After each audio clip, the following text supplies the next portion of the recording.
Pendant 2 ans, l'immobilier a fait de la résistance, maintenant c'est fini. Chez ces professionnels présents au salon immobilier et Maison du Mans, on commence à ressentir les effets de la crise. En plein Covid, tous les acquéreurs se sont précipités sur tous les biens, ce qui fait qu'on en a vendu énormément. Et donc, à présent, on a cet effet de rareté, ce qui donne un marché amoindri et finalement des prix à la hausse. Et donc, on favorise plus ou moins le paiement comptant, puisqu'on va avoir des taux d'usure qui vont être de plus en plus compliqués. Et par rapport à ça, forcément, on va avoir des dossiers qui ne passeront pas ou qui passeront de moins en moins bien.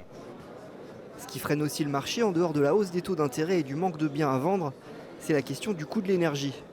Ces visiteurs sont venus prendre des informations chez un spécialiste en rénovation énergétique. On a déjà investi d'ailleurs dans des panneaux solaires, dans des panneaux photovoltaïques. Donc ça, du côté économique, on a déjà pas mal investi dans ce domaine-là et on attend les retours parce que c'est tout récent. Pour la plupart des professionnels que nous avons croisés, la hausse des coûts de l'énergie booste la demande en rénovation énergétique. D'après ce conseiller, malgré l'inflation sur les matériaux, engager des travaux dans son habitation reste généralement une bonne idée.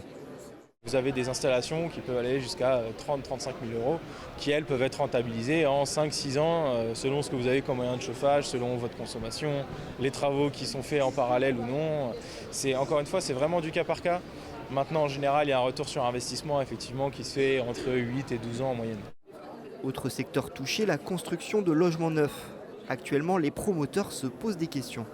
Les personnes vont avoir plus tendance à réfléchir, à mûrir plus longuement leur projet avant de se lancer, alors qu'avant, il y avait cette tentation de se dire on est prêt à taux zéro, on attend, l'enveloppe elle est plus facile à faire. Donc aujourd'hui, oui, il va y avoir un peu plus de temps de réflexion.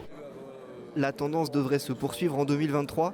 Le secteur s'attend à une forte baisse des prix de l'immobilier en raison d'un manque d'acheteurs. Le salon immobilier et Maison du Mans se poursuit jusqu'à ce dimanche.